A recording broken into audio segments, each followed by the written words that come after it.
economics and politics of reaching the Paris Agreement targets. It set a bunch of targets for reducing greenhouse gas emissions. I don't think it was a reasonable approach, and I think that in terms of what it's going to take considerably more than what the Paris Agreement has been talking about. So I also want to talk about the economics and politics of more completely addressing the climate crisis. So I'll first talk about what I see as kind of like the standard discourse, what I hear most in the general media and stuff about the Paris Agreement being a big breakthrough, and it was a breakthrough in a certain respect. I'll talk about the politics of climate science denial here in the United States. A lot of the question for people has been, well, you know, do you think it's real or not? And that has been a barrier in terms of getting to where we really need to be. From the economics of the United States reaching our target for reducing greenhouse gas emissions with the Paris Agreement is fairly straightforward from an economic perspective in terms of introducing a certain kind of carbon tax. But then I'll go into what I'm calling the destabilizing factors, and that is the various ways in which the Paris Climate Agreement is not adequate, both in terms of how the science behind it is actually quite conservative, and just a reasonable approach to the science, things look much worse than the Paris Agreement is based on. The Paris Agreement was a breakthrough, but it's also pretty much just a band-aid over a number of conflicts among countries that were not resolved in the Paris Agreement and that still have to be addressed. One of the particular features of the global discussions, the UN discussions about this, is that the issue of climate migrants, which is perhaps the most politically challenging issue, has been lumped in with adaptation and has not been dealt with separately. But from a programmatic perspective, addressing climate migrants and refugees is completely different from the adaptation issues, and it's been largely neglected. So from a political perspective, that's really important. So then I'll talk about the political and institutional challenges with regard to the main things that need to get done: mitigation, adaptation, and addressing migrants. And my basic argument at the end is that what we have today in terms of our sort of anarchistic system of nation states doesn't fit very well with the requirements of the climate crisis. We're going to need much stronger global governance and what that might involve. So, the Paris Agreement was considered by those involved a breakthrough because after 23 years of effort, we finally got an agreement with almost all the countries in the world supporting it. What were its targets? The aim was to keep global warming well below 2 degrees Celsius above pre-industrial levels, but preferably to try to keep global warming to 1.5 degrees Celsius. A separate agreement that came along with it was for a $100 billion green climate fund by 2020. Now the Paris Agreement was in 2015, so this was by 5 years later, to help developing countries with transition to clean energy and adaptation to the effects of climate change. In terms of the global climate change discussion, a little bit of carbon literacy is kind of helpful. So in terms of what I'm calling the official science, I'm going to call this the official science, of what comes down from the Intergovernmental Panel on Climate Change, which is where all the official numbers come from. But we have reason not to trust that official science too much. I'll come to.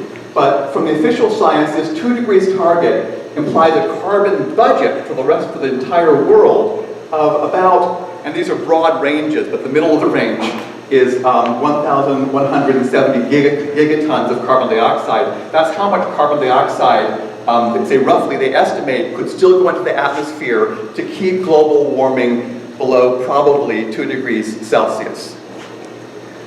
But if you look at the Paris Agreement, first, the national commitments in terms of each country's commitment to reduce greenhouse emissions are all voluntary. There is no system for it.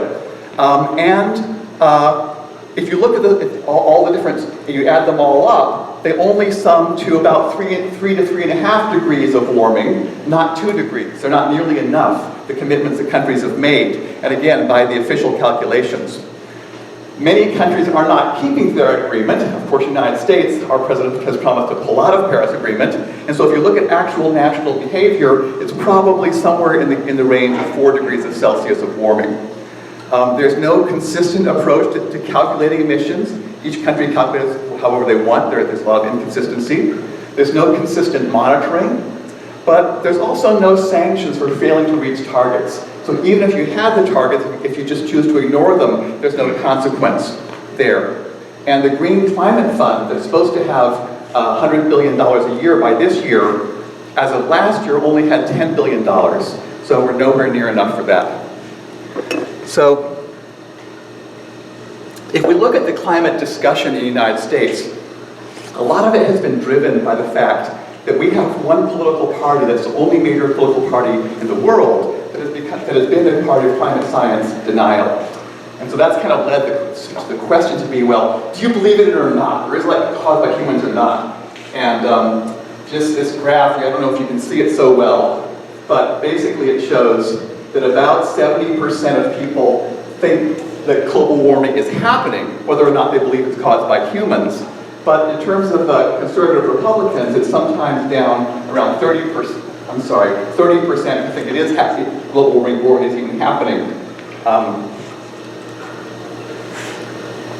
And so with the Republican Party being a party of climate denial, that has effectively led to an enormous block on national policy. We haven't been able to get hardly any national policy through. Both Presidents Bush II and Trump were largely blocking any kind of policy.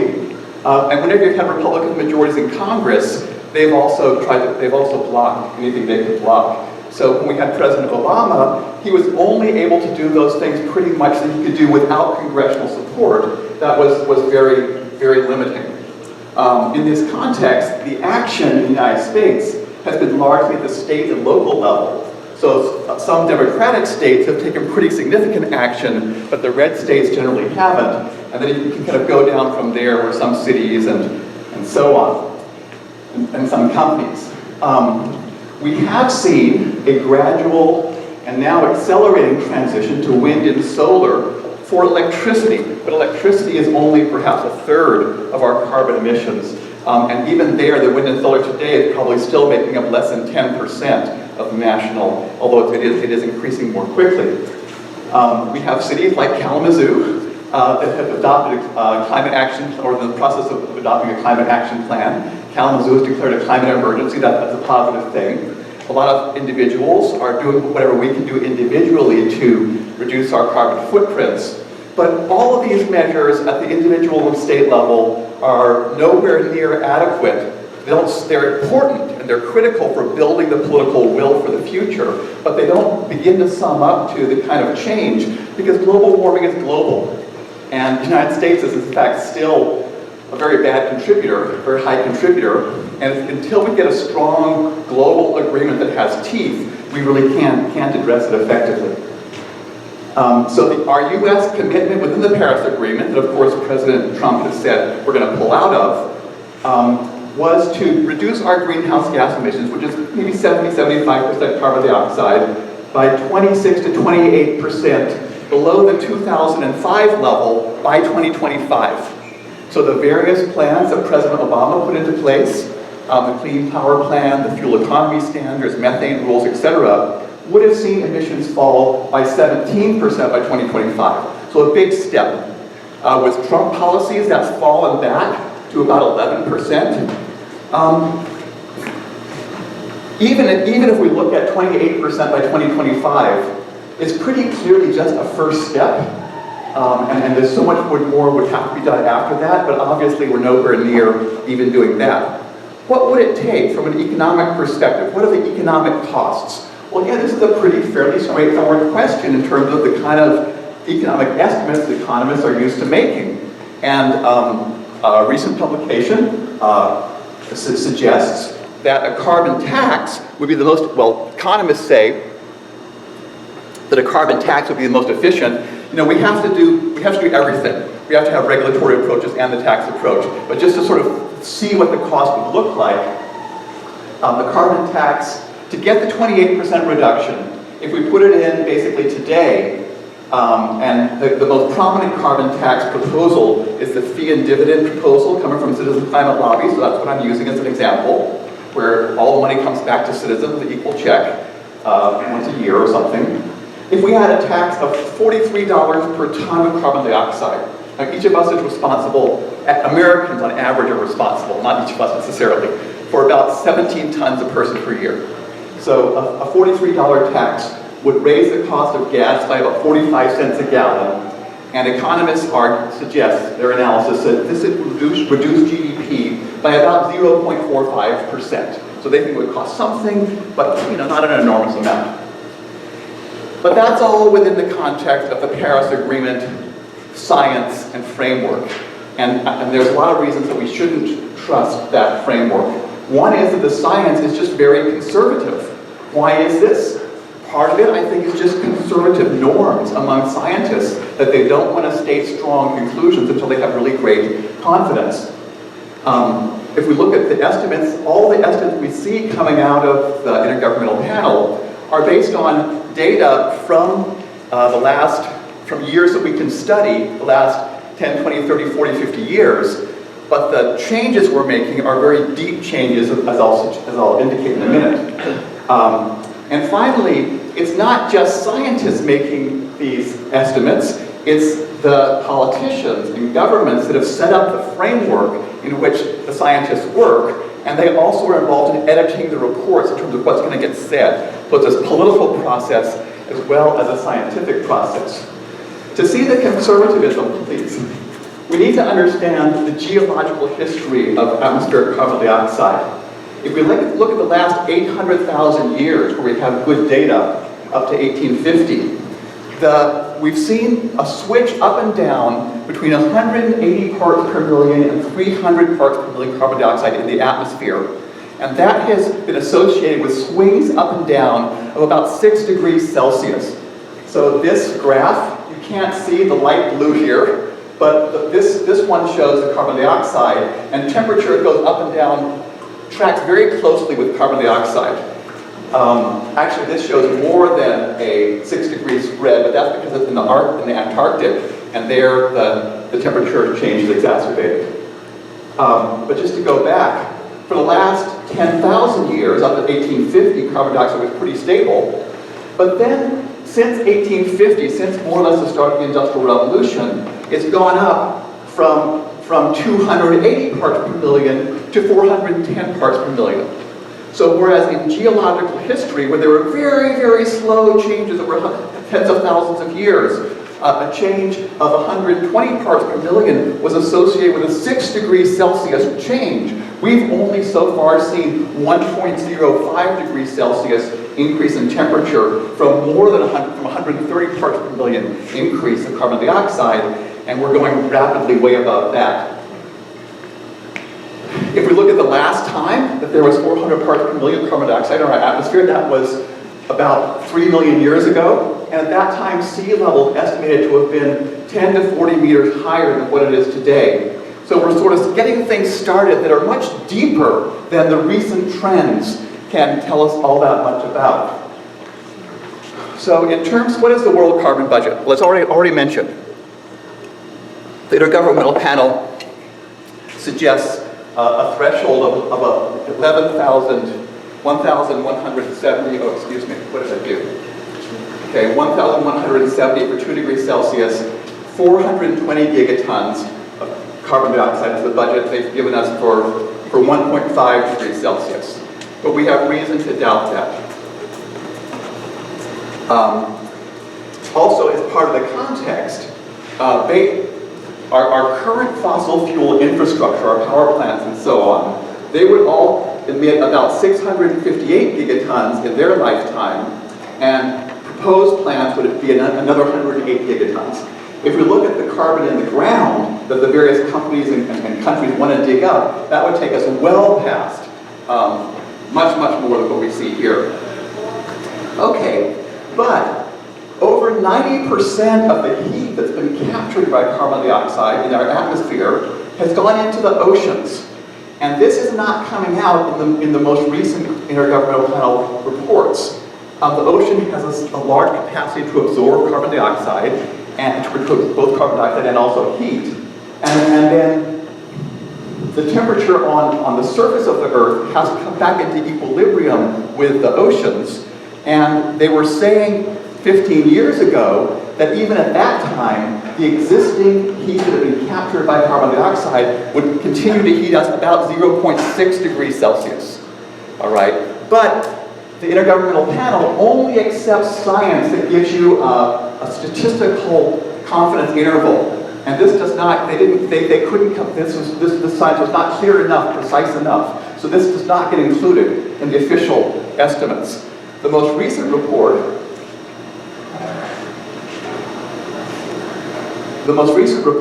from 2018 says that anthropogenic emissions, human emissions up to the present, are unlikely to cause further warming of more than half a degree Celsius in the next 2 to 3 decades, and high confidence or medium confidence on a century time scale. So they're kind of hedging their bets here. But the warming from the ocean is going to continue to come out, and that has not been captured in the official estimates.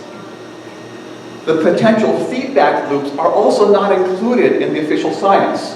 So if we look at melting permafrost, burning forests, extent of ice sheets, snow cover, as Yale Environment 3360 says, the potential for such positive feedback loops has not so far been factored into most climate models because no one can quantify how big they be. So we know they're there,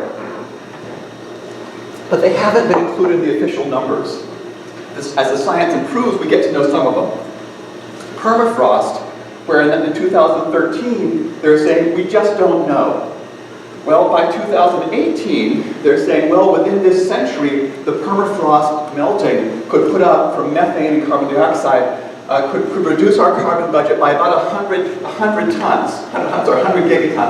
So of that 420 gigatons of the carbon budget for 1.5 degrees, actually it's 320 if we have 100 gigatons coming from permafrost.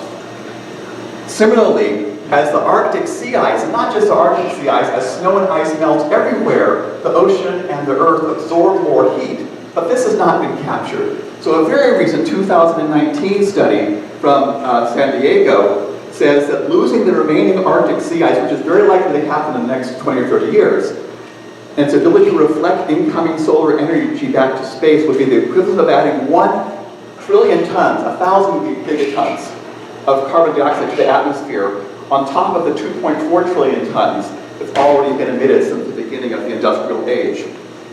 So if we look at committed warming from the oceans and feedback loops, they would take us well past 1.5 degrees. And then if we look at the institutional momentum of our power plants and people wanting to dig up more carbon, that's going to take us well past 2 degrees. Additionally, the harms have been underestimated. And so as we see the more recent estimates of harms, they tend to almost always come out worse than what they were expecting before. For example, up until, well, for the last 20 years, the Intergovernmental Panel reports have been suggesting the maximum sea level rise in this temperature in the worst case scenario would probably be about 0.88, less than 1 meter, less than a yard. But just in the last few years, that included less than 1 centimeter from Antarctica. Antarctica is the biggest store of frozen water on the planet by a large scale. The recent studies suggest that Antarctica is actually melting a lot faster than was understood, and we could well get 1 to 1.5 meters within this century on current trends from Antarctica, which of course would lead to estimates to sea level rise maximum well over 2 meters. So if all the economic analysis was based on 0.88 meters, but now we move to 2 meters, that's a dramatic increase in all the costs and so on, political issues. So the difference between 0.8 and 2 meters, one difference would be perhaps something in the range of additional 500 million climate migrants. So just to get an idea of some other of the recent science, the old projections of land under water at high tide for the Mekong Delta, southern Vietnam, where 28% of Vietnam's GDP, or 18% of Vietnam's GDP, it's about 18 million people in the Mekong Delta. You can't see this so well, but the blue part was the old projection for land underwater at high tide. It was already pretty significant by 2050. The new estimate projects that virtually all of the Mekong Delta is going to be underwater at high tide by 2050. This is coming from the New York Times. But Bangkok, the capital of Thailand, this kind of area here is the city of Bangkok. So it wasn't so much in the old estimate, but the new projection shows basically almost all of Bangkok and much of the surrounding area will be underwater at high tide by 2050. This is Bombay. This is the old part of Bombay. Most of that's expected to be underwater, high tide by 2050. This is just a few examples. The worst examples are in Asia, but here in the United States, it's not quite as extreme. But the economic cost of the rising sea level, because our coastal properties are very expensive, would be actually, that's another discussion. Estimates of aridification, desertification. Back in 2013, the estimate was that dry lands increase from 41 to 51% of Earth's land surface by 2100, an increase of 4%. But the newer studies show that a 10% increase in terrestrial area becomes arid at 1.5 degrees, which we're on our way to. We're at 1.05, we're on our way to 1.5. And 32% of terrestrial area becomes arid at 2 degrees. Aridification emerges before 1.5 degrees in most of southern Europe. If you're a farmer and your land becomes arid, if you depend on rainwater, you can't farm. So this has big consequences for a lot of people. The old estimates of what in the literature gets called large-scale discontinuities or singular events, big things that have enormous consequences. Back in like the disintegration of the Greenland ice sheet, dieback of the Amazon rainforest, disruption in ocean circulation patterns. Back in 2016, a study was suggesting, widely used, that this only really becomes possible at 5 degrees Celsius. And then the chance increases by 10% for every 1 degree Celsius as you get warmer. A 2018 study says a high risk between 1 degree and 2.5 degrees. And if you're listening about the Amazon rainforest, we may already have passed a threshold where it's going to be dying off and coming. We don't know where that threshold is, but it could be very close. We're just not sure. And if the Amazon rainforest dies and all that carbon goes up into the atmosphere, that's like 100 gigatons of carbon. It also has many other effects. Destabilizing factor number 2, unresolved conflicts. The basic political question for the Paris Agreement has been, what are the responsibilities of the industrialized countries? Because we're the ones, the industrialized countries are the ones that put out most of the carbon, we got to industrialize, and then what happens with the developing countries that didn't cause much of the problem, but that still want to industrialize? The Kyoto Agreement, back in 1997, said, all right, the industrialized countries, because we caused the problem, we have the money, we'll just do it first. And then we'll leave the developing countries to reduce their carbon later on, perhaps. We'll wait and see about them. But of course, the US Senate voted 100% not to accept the Paris Protocol. Why? Because it didn't include developing countries, and in case it might harm the US economy. Then I'm jumping forward to 2015. From 1997 to from all those years, we couldn't come to an agreement because they couldn't work these things out. The Vietnam commitment in the Paris Climate Agreement kind of tells a story about what's going on with the politics here. They did make a commitment, it's the Paris Agreement. They said, oh, by the way, Vietnam has 2.3 tons per person of carbon dioxide in 2017, compared to 16.2 tons per person in the United States in 2000. So they're way down, but they're a lower middle income industrializing country. So they say, well, we will cut our emissions by 8% from business as usual by 2030. But business as usual has emissions more than tripling from 246 million tons carbon dioxide in 2010 to 787. That's part of their plan to industrialize. So what this means is instead of more than tripling, if they reduce it by 8%, their emissions will only triple. Great. However, if there is financial and technical support from the Green Climate Fund, then we will increase our emission reduction target to 25%. So then it'll only increase from 246 to 652, rather than something much higher than that. So, as I've already mentioned, the intergovernmental discussion just completely neglects climate migrants. And this is a real challenge, a real problem.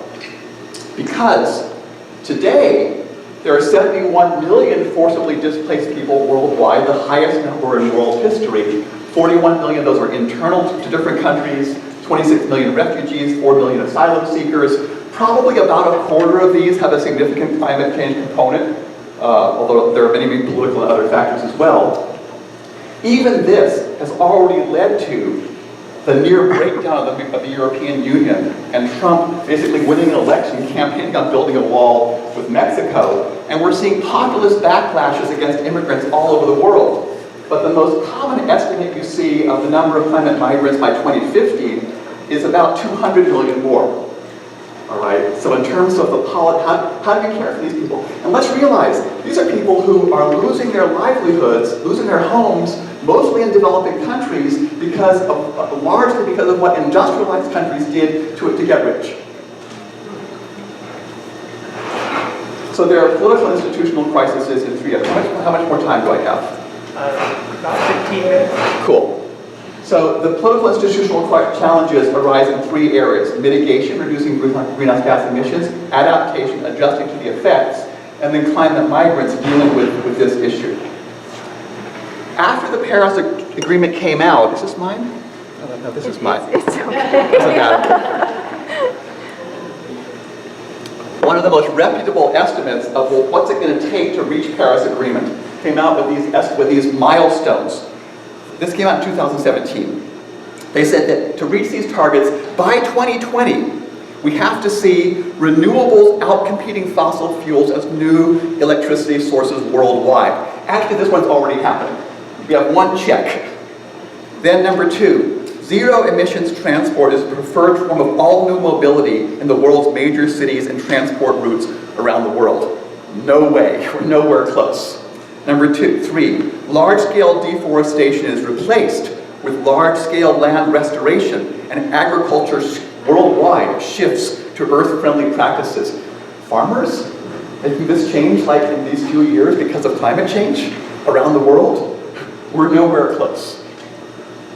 Heavy industry, including iron and steel, cement, chemicals, and oil and gas, commits to being Paris compliant. We're nowhere close. Cities and states are implementing policies and regulations to fully decarbonize buildings and infrastructure by 2050.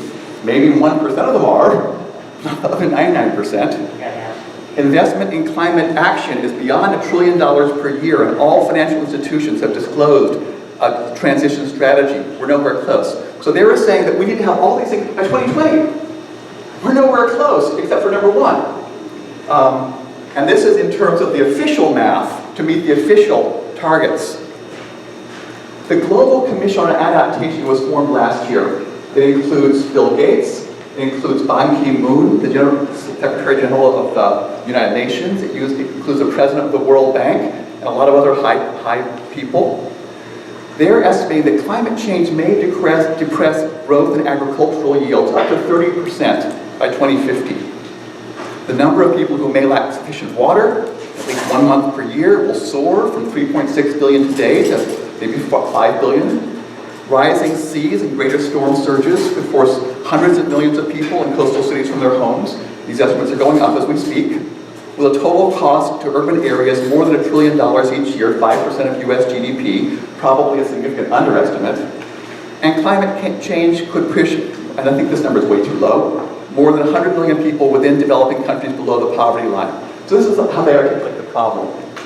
In terms of the solution, just as an example, they talk about how if you could invest $1.8 trillion from 2020 to 2030 in early warning systems, climate resilient infrastructure, improving dryland agricultural crop production, global mangrove protection, investing in making water resources more resilient, which is just a subset of the adaptation actions that are needed, this $1.8 trillion investment would lead to $7.1 trillion in net benefits. That's the way these economists like to talk about it.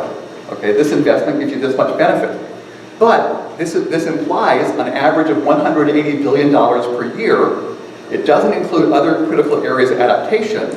And in the most recent year that I could get data for, the global public funding for adaptation was about $22 billion per year, perhaps below 10% of what really we need to be spending.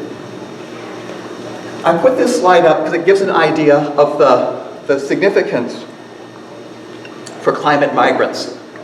Bangladesh is one of the countries most affected by climate change. And if you look at one of the slums, like one of the biggest slums in Dhaka, the capital city of Bangladesh, and if you look at the difference in the situation of climate migrants compared to people who came from the villages because they wanted to see the bright city lights, they came to live in the slum because they have a better life than the village, but not driven by climate change, but still a slum, not a very nice, not a sort of the bottom rung of the social ladder. The average monthly household income, and these households for the migrants were average between 4 and 5, and for the climate migrants, and for the other people it was average like 3 to 4 smaller households. The per capita income on average monthly household income was $73 for the climate-induced compared to $172 for the non-climate-induced. The monthly household savings were $2.50 for the climate-induced compared to $66 for the non-climate-induced. The daily transport, most of 77% had to go on foot to their jobs from climate-induced compared to 37% of the non-climate-induced. Most of them are renting their houses, assets what they own. Only 3.75% own their own shop or business compared to 40%. 5% own a rickshaw, like a cycle rickshaw for taking people around, compared to 20%. 6.2% have jewelry compared to 37%. 36% have furniture compared to 82% have furniture of the non-climate induced. 66% of the climate induced do have cell phones compared to 92%. And 15% have televisions, compared to 50%. But I put this up to ask the question of, okay, these are people who had to leave their homes because of climate-induced events, and so they did most of the climate migrants are treated today as economic migrants, who just chose to make this move because they had to, and don't get any special treatment from their governments. So what is but the reason they had to do this, and it's going to be dramatically increasing by hundreds of millions, is because of the global warming that the industrialized nations have basically caused. So, where do we end up? Besides inadequate financial resources, governments around the world are dramatically underprepared to carry out policies and programs needed for mitigation, adaptation, and supporting climate migrants. This is kind of what I'm starting a graduate certificate program in climate change policy and management. And so I sort of teach about what's going on in countries around the world. And the United States is dramatically unprepared. In the United States, we haven't even updated the floodplain maps because Congress won't do it. When we have a flood, FEMA requires you to rebuild in the same place to get the insurance money. And it's still insured by the federal government, which is just so stupid. Okay, so in the United States, we're not even doing the sensible, reasonable things. And other countries many of them are far behind us. The European countries are usually we're quite ahead of us, actually. Advanced industrial countries, particularly the United States, we bear most of the responsibility for the climate crisis. But we need to do much more to support developing countries and climate migrants, I think. As I said in the beginning, there's just a poor fit between our anarchic system of nation states where each country decides its own policy, as we see in the Paris Agreement, and the demands of the climate crisis. It requires stronger global governance to secure resources, enforce commitments, build institutions to implement these policies and programs. And although this is largely an institutional challenge in terms of getting it done, to start it happening, it's a political challenge. So I would suggest that this is first and foremost a political challenge, and the kind of institution that would be best suited to address it would be some kind of a new global political party. And, you know, if we think about, well, what can you and I do here today, that seems very, very far away. But there are groups like us all over the world saying, well, what can we do today? And for all of them, this seems very far away. But in terms of actually building the political energy, framing the issues in terms of the global perspective, pushing for the strong inter-global commitments, building these strong institutions, figuring out, like right now, with our international development spending, like in the World Bank and so on, it's the countries that put the money in that decide how the money gets spent to a large extent. And there are issues with that. So I think we're going to need to see much stronger global governance. I don't see this much in the current discourse, but I think that this is where we need to be considering in order to get a reasonable response to the climate crisis. Thank you.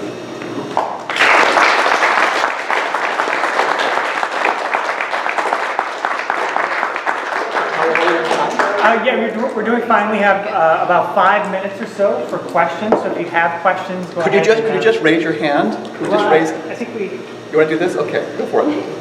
Well, actually, we'll just let people read their questions, but it should be fine.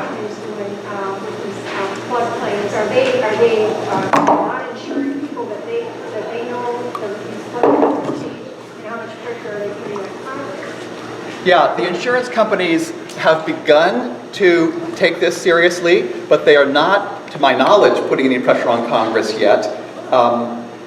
This is a discussion that's still in the early phases. The U.S. Federal Reserve, actually the San Francisco Federal Reserve recently had like a whole series of papers on bringing in financial risk from the climate crisis, but this is still largely at the discussion stage, not yet, sadly, at the implementation stage.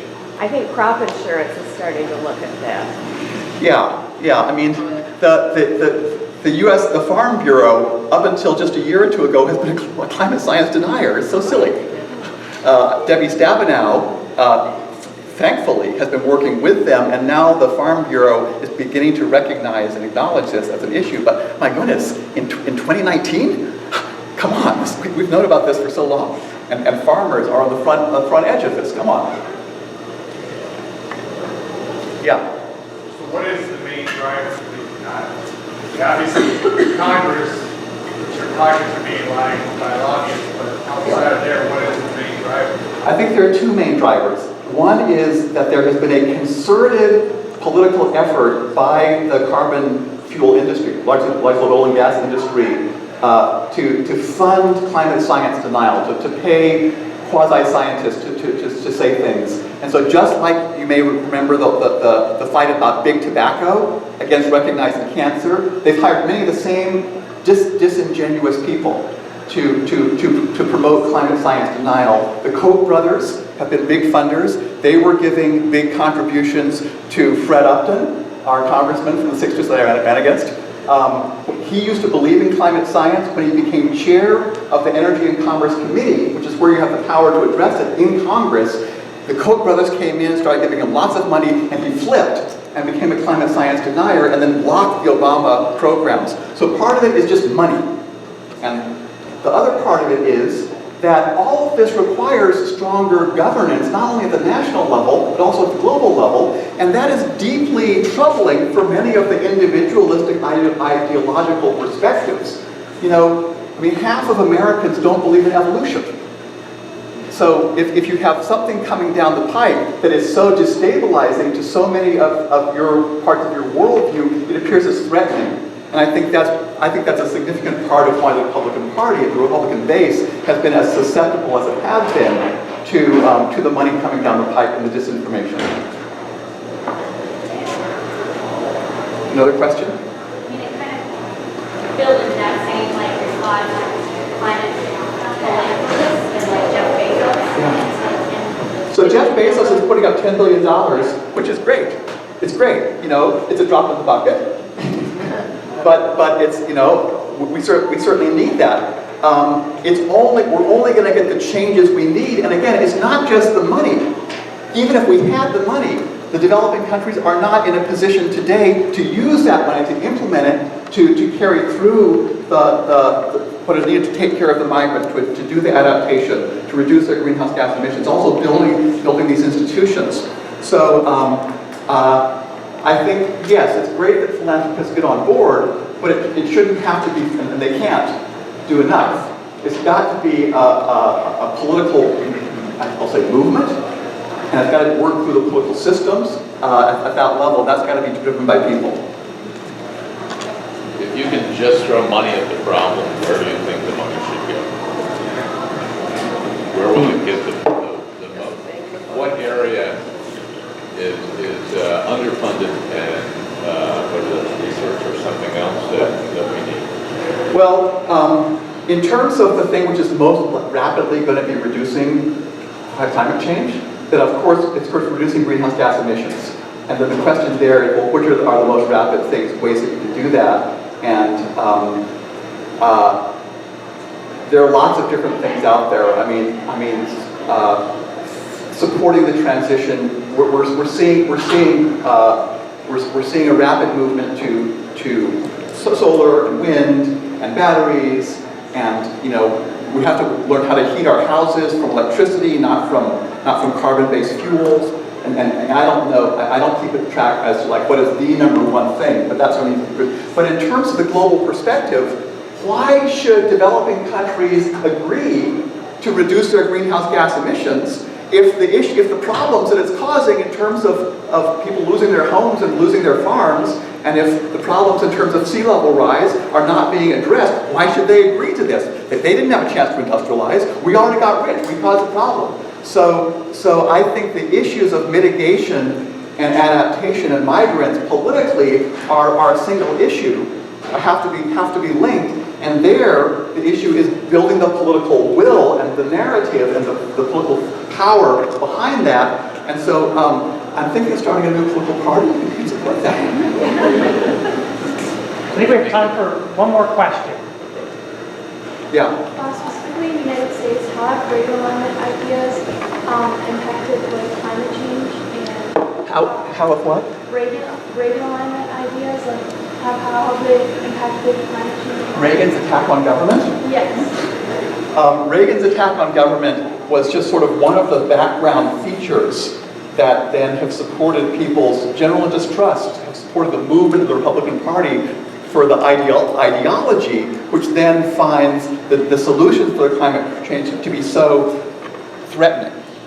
And obviously Reagan wasn't thinking about this, but from a sort of a sociological, institutional perspective, it helped to create the foundations for the climate denial that has now been so problematic. Thank you very much. Really enjoyed it.